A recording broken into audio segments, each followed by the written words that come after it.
सगळीकडे ओरडाआरड चालू झालेली आहे. मेदूवडा आलेला आहे आणि डोसा पण आला आहे. मी बाजूला ज्वेलर आहे तिकडे जाणार आहे. तू येणार आहे? पर ग्रॅम 22 कॅरेट ज्वेलरीसाठी मेकिंग आहे. आता 12:30 वाजलेत आणि डॅलसमध्ये एक्लिप्स चालू झालेलं आहे. मला यांनी फक्त सन दिसतोय, बाकी काही दिसत नाही.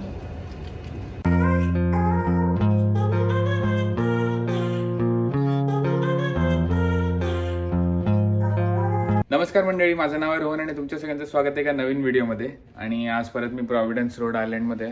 बाहेर एकदम पाऊस पडतोय आणि आता मी घरी चाललोय. पण यावेळेस मला जी गाडी मिळाली ती मला खूप दिवसापासून चालवायची होती आणि आता माझ्या सगळ्या व्हिडिओमध्ये मी गाडीचा एक छोटा रिव्ह्यू करायचा ट्राय करणार आहे जेव्हा पण मला चांगली गाडी मिळेल. तर यावेळेस मला मिळाली land rover defender, brand new आहे आणि मला खूप दिवसापासून चालवायची होती. तर फायनली मला मिळाली आणि अख्खा आठवडा मी चालवली आहे. सगळे फीचर्स वगैरे बघितले. आता खाली जाऊन तुम्हाला पण दाखवतो. व्हॅले पार्किंगवाल्यांनी गाडी आणायला खूप उशीर केला म्हणून मी ऑफिसमधनं सुटल्यावर गाडी दाखवीन. आणि थोडा मला उशीर पण झाला आणि पाऊस पण पडतोय म्हणून ओव्हरऑल ट्रॅफिक स्लो आहे. म्हणून ऑफिसमधनं सुटल्यावर मी तुम्हाला गाडी दाखवतो. ही बघा गाडी, लँड रोवर डिफेंडर.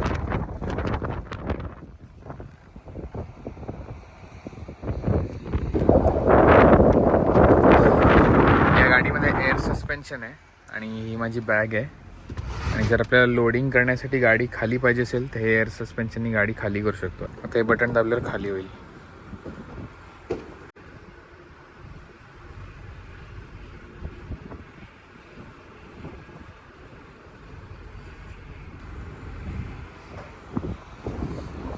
एवढी खाली झाली. वर पण करू शकतो. आता वर होईल.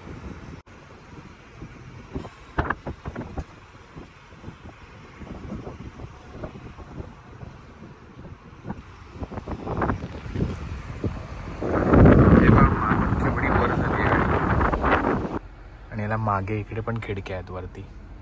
इथून पण वर खाली करू शकतो गाडी.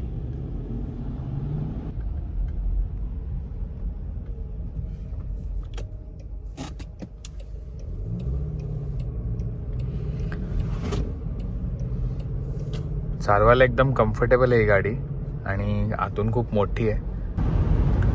आता मी प्रॉव्हिडन्सवरून बॉस्टनला चाललो आहे कारण बॉस्टनवरून माझी फ्लाईट आहे. प्रॉव्हिडन्सच्या एअरपोर्टवरनं मला जास्त चांगल्या टायमिंगच्या फ्लाईट्स नाही मिळत म्हणून 1 तासच लांब आहे बॉस्टन इकडनं. आणि या गाडीबद्दल मला माहीत नाही किती लोकांना माहिती आहे पण ही ऑफ रोडिंगच्या दुनियामध्ये एकदम फेमस गाडी आहे आणि इंडियामध्ये याची कॉस्ट ऑलमोस्ट 1 करोड आहे. कारण या गाडीची ऑफ रोडिंग केपेबिलिटी खूप चांगली आहे आणि शोरूममधनं आल्या तुम्ही गाडी ऑफ रोडिंगसाठी नेऊ शकता. काय एक्स्ट्रा मॉडिफिकेशन करायची गरज नाही आहे. जसं की मी आधी हाईटचा फीचर दाखवला, वर खाली गाडी करू शकतो, तेच ऑफ रोडिंगमध्ये कामाला आहेत. आणि ऑफ रोडिंग म्हणजे नुसता डर्ट रोड नाही तर जे मोठे ट्रेल्स असतात जिकडे खूप मोठे मोठे दगड बिगड असतात किंवा मड असते, स्नो असतो और इवन रिव्हर क्रॉसिंग वगैरे असतं, अशा सगळ्या ठिकाणी गाडी एकदम मस्त परफॉर्म करते. आणि ही गाडी या लेवलपर्यंत, डोर हँडलच्या लेवलपर्यंत तुम्ही पाण्यात नेऊ शकता म्हणजे रिव्हर क्रॉसिंग वगैरे करण्यासाठी. अजून एक गोष्ट सांगायची विसरलो म्हणजे ही गाडी टाटा प्रोडक्ट आहे कारण लँड रोवरला टाटाने विकत घेतलेलं आहे. ओके, सो आज सॅटर्डे मॉर्निंग आहे आणि मी सकाळी विजांच्या आवाजाने उठलो आणि उठून बघतो तो बाहेर फुल काळोख झालेला आहे आणि थंडरस्टॉर्म वॉर्निंग आहे इकडे आणि फ्लड वॉर्निंग पण आहे माझ्या सिटीमध्ये. तर मी विचार केला ब्रेकफास्ट घरी बनवण्यापेक्षा कुठेतरी साऊथ इंडियन खायला जाऊया आणि मस्त एक ड्राईव्ह पण होईल पावसात. तर मी माझ्या फ्रेंड्सना विचारलं कोणाला यायचं आहे का ब्रेकफास्ट खायला. तर अस्मिता बोलली ती येणार आहे पण ती बाहेर गेली आहे म्हणून ती आपल्याला डायरेक्ट तिकडेच भेटणार आहे. आणि आपण जाणार आहोत सर्वाना भवन नावाच्या रेस्टॉरंटमध्ये, जे एक साऊथ इंडियन रेस्टॉरंट आहे आणि इंडियामध्ये त्याची चेन आहे, त्याचंच इकडे ब्रांच आहे. आणि त्याच एरियामध्ये अजून पण इंडियन खूप सारे दुकानं आणि रेस्टॉरंट्स आहेत. तर आता आपण तिकडे जाणार आहोत. टेम्परेचर एवढं फ्लक्च्युएट होतं इकडे. काल 32 डिग्री होतं आणि आज 12.5 डिग्री.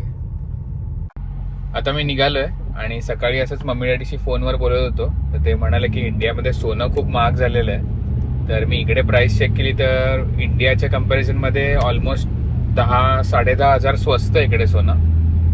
तर आता माझा विचार आहे की खाऊन झालं की त्याच कॉम्प्लेक्समध्ये 2 ज्वेलर्स आहेत, Indian jewellers.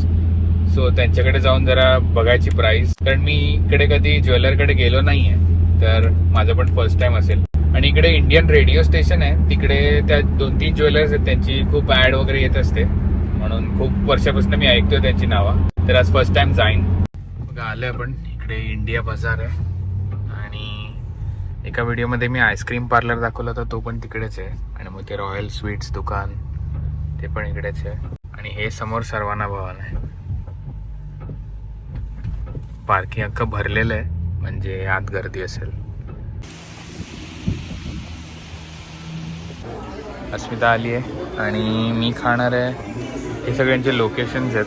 Singapore, Qatar, Saudi Arabia, Kenya, Canada, USA, Australia सगळीकडे आहेत. आणि मी खाणार आहे मेदू वडा. अस्मिता तू काय खाणार आहे? ती इडली वडा आणि एक मसाला डोसा शेअर करूया का? ओके. गर्दी आहे सध्या, लोक आहेत आणि एवढंच सेक्शन मागे पण आहे. रेट्स पण इकडे रिझनेबल आहेत. इडली वडा $7.5, मेदू वडा पण 7.5 आणि प्लेन डोसा $10, मसाला डोसा $10.5 आणि या सगळ्यावर टॅक्स पण असतो. डोसा सगळे $10 ते $13 मध्ये आहेत. मेदू वडा आलेला आहे आणि डोसा पण आला आहे आणि अस्मिताचा इडली वडा पण येतोय. तुला मोठी प्लेट आणि मला छोटी प्लेट का?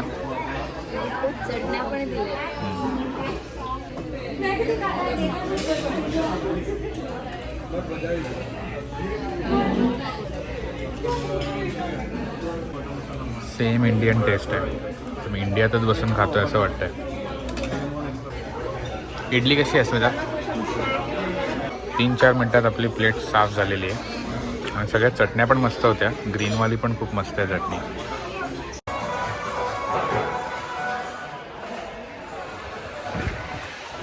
हड्डी आहे ना बाहेर. हो, मी बाजूला ज्वेलर आहे तिकडे जाणार आहे. तू येणार आहे? 2 आहेत, तिलक ज्वेलर्स आणि तन्मय ज्वेलर्स.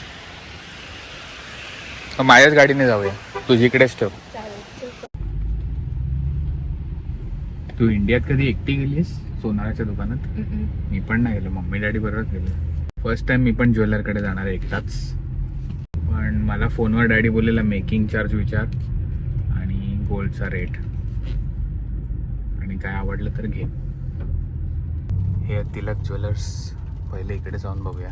ओके, सो आता मी आज जाऊन आलो पण शूट करायला दिलं नाही, कारण ऑब्व्हियसली त्यांचे स्वतःचे डिझाईन्स असतात, तर त्यांना कोणाला म्हणजे कोणी जाऊन चोरू शकतं फोटो काढून, म्हणून ते लोक अलाव नाही करत फिल्मिंग. पण मी हे सगळे रेट लिहून आणले तिकडनं, तुम्हाला सांगतो. पर ग्रॅम 22 कॅरेट ज्वेलरीसाठी मेकिंग आहे मी सगळं रुपीजमध्ये सांगणार आणि मी कॅल्क्युलेशन $83 च्या हिशोबाने केलं आहे. तर 22 कॅरेटच्या ज्वेलरीसाठी मेकिंग आहे ₹871, लेबर आहे ₹664, ड्युटी आहे ₹523, सेल्स टॅक्स आहे ₹675. सो असा 1 ग्रॅम आपल्याला पडतो ज्वेलरीसाठी ₹8,715. पण हे इंडियामध्ये किती आहे मला माहित नाही सध्या. आणि 10 ग्रॅम 24 कॅरेटचा बार आहे ₹72,376 चा. आणि जर इकडनं फ्लाईटमध्ये न्यायचं असेल इंडियाला सोनं तर फक्त 10 ग्रॅमचा बार नेऊ शकतो. आणि ती बोलली की लोक काय करतात, 100-200 ग्रॅम घेतात आणि त्याच्यानंतर ते वितळून त्याचा कडा किंवा जे एकदम सिंपल बांगडी बनवू शकतात तशी बनवतात आणि मग ती घालून इंडियाला नेतात. तर मी काय घेतलं नाही, कारण मला असं वाटलं की मी घेईन आणि नंतर डॅडी बोलले काय बेकार रेटला घेतलेस, म्हणून मी आता थांबलोय. अजून 1-2 दुकानात चेक करणार आहे. पण त्यानंतर मग मम्मी डॅडी इथं झोपले असतील, ते उठल्यावर त्यांना विचारेन की बरोबर आहे की नाही, इंडियात काय आहे. तर त्या हिशोबाने जर इकडे स्वस्त पडत असेल तर इकडनं घेईन, नाहीतर मग इंडियातूनच. आता मी अस्मिताला त्या सर्वाना भवनकडे परत सोडलं तिच्या गाडीकडे. तर पाऊस खूप पडतोय म्हणून मी घरी जाऊन तुमच्याशी बोलतो. ओके, सो परत घरी आलो. गाडीत बोललो नाही कारण खूप पावसाचा आवाज येत होता. पण तिकडे जाऊन मी ऍक्च्युली गोंधळून गेलो, कारण माझा फर्स्ट टाइमच होता आणि मला माहित नव्हतं मेकिंग किती पाहिजे, इंडियात किती आहे आणि इथे लेबर चार्ज पण ऍड करतात, इंडियात करतात की नाही ते माहित नाही, plus duty, sales tax. So असं अर्धवट इन्फॉर्मेशन घेऊन मला काय विकत घ्यायचं नव्हतं. म्हणून त्या सकाळी जेव्हा मम्मी डॅडी उठतील तेव्हा त्यांना सगळे रेट्स वगैरे सांगेन आणि त्या हिशोबाने डिसाईड करेन की इकडनं घेणं जास्त प्रॉफिटेबल आहे का इंडियावरून. तर आता 3:15 वाजले दुपारचे, बाहेर बघून वाटत नाहीये आणि अख्खा दिवस पाऊसच असणार आहे. म्हणून मी आता जरा व्हिडिओ एडिट करायला बसतो. मी एडिट करायला बसलो आणि माझ्याकडे इकडे झालेलं ग्रहणचं फुटेज होतं, ते मी टाकायलाच विसरलो होतो, तर ते मी आता टाकतो. आणि जसं की तुम्हाला दिसतंय मागे बाईक आहे, मी बाईक द्यायला चाललोय गॅरेजमध्ये. आणि नॉर्मली मंडे मॉर्निंगला ऑफिसची फ्लाईट असते माझी, पण आज मी संध्याकाळची फ्लाईट घेतली आहे. बाईक कारण नाही आहे, बाईक पण एक कारण आहे, पण मेन म्हणजे आज टोटल सोलार एक्लिप्स आहे आणि अमेरिकेमधल्या काही शहरामधनं दिसणार आहे आणि डॅलसमधून दिसणार आहे. म्हणून मी इकडेच थांबलोय, सोलार एक्लिप्स बघणार आणि मग निघणार. पण सोलार एक्लिप्स बघायचं होतं मला, पण आत्ता बघू शकता क्लाउडी वातावरण आहे म्हणून दिसेल की नाही माहित नाही, पण मी त्याचे ग्लासेस वगैरे सगळं घेऊन ठेवलेलं आहे आणि फोनच्या कॅमेराचं फिल्टर पण घेतलंय. तर जर इकडनं दिसलं तर तुम्हाला पण दाखवेन. बाईक दिली आहे, त्याचं वर्कशॉप आहे आणि 1 आठवड्यात मिळेल.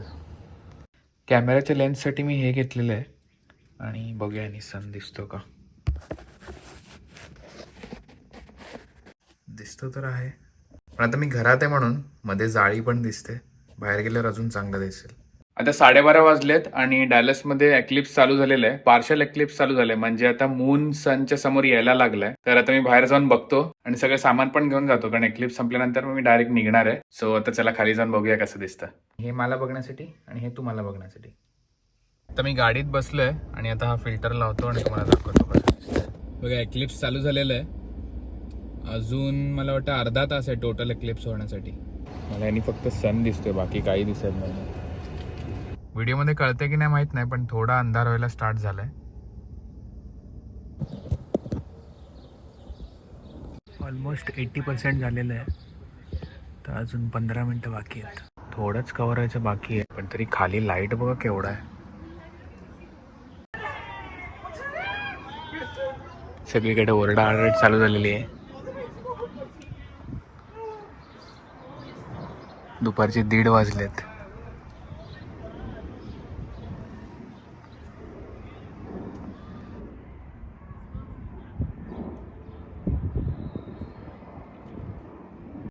काय सुंदर दिसतंय, वेगळंच फिलिंग आहे.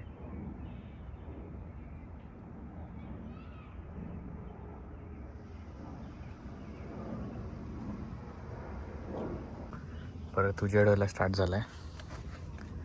तर आपण निघूया. कसं वाटलं तुम्हाला सगळ्यांना एक्लिप्स? मला तर खूप मजा आली बघून, वेगळंच फिलिंग होतं. मी लहानपणी बघितलं असेल पण मला आठवत नाही, पण एकदम मजा आली मला बघायला. आणि मला कमेंट्समध्ये सांगा किती लोकांनी त्यांच्या लाईफमध्ये असं टोटल सोलार एक्लिप्स बघितलंय. आता संध्याकाळ झाली आहे आणि मी मम्मी डॅडीशी फोनवर बोललो, तर कन्क्लुजन असं निघालंय की 22 कॅरेटचे जे दागिने असतात ते इंडियात आणि इकडे ऑलमोस्ट सेम आहे, जास्त फरक नाहीये. फक्त 24 कॅरेटचा बार किंवा कॉईन घ्यायचा असेल तर तो इकडे 4-4.5 हजार रुपयांनी स्वस्त आहे. आणि दागिन्यांसाठी मला वाटतं की इंडियात जास्त चांगला चॉईस असेल. इकडे तनिष्क वगैरे पण आहे, पण मला वाटतं की इंडियापेक्षा महागच त्यांचं मेकिंग वगैरे असेल. प्लस ड्युटी पण लागते, जी बहुतेक इंडियात लागत नाही. तर माझा असा विचार आहे की फक्त एक 10 ग्रॅमचा बार इकडे घेऊन ठेवायचा सुरुवात म्हणून, आणि मग त्यानंतर बघायचं इंडियात अजून वाढत असेल रेट तर मग इथनंच घेईन, नाहीतर मग जेव्हा इंडियात येईन तेव्हा परत तिकडनं घेईन. तर हा व्हिडिओ मी इथेच एंड करतोय. प्लीज लाईक, शेअर, सबस्क्राईब आणि कमेंट करायला विसरू नका आणि भेटूया एका नवीन व्हिडिओमध्ये. थँक्यू.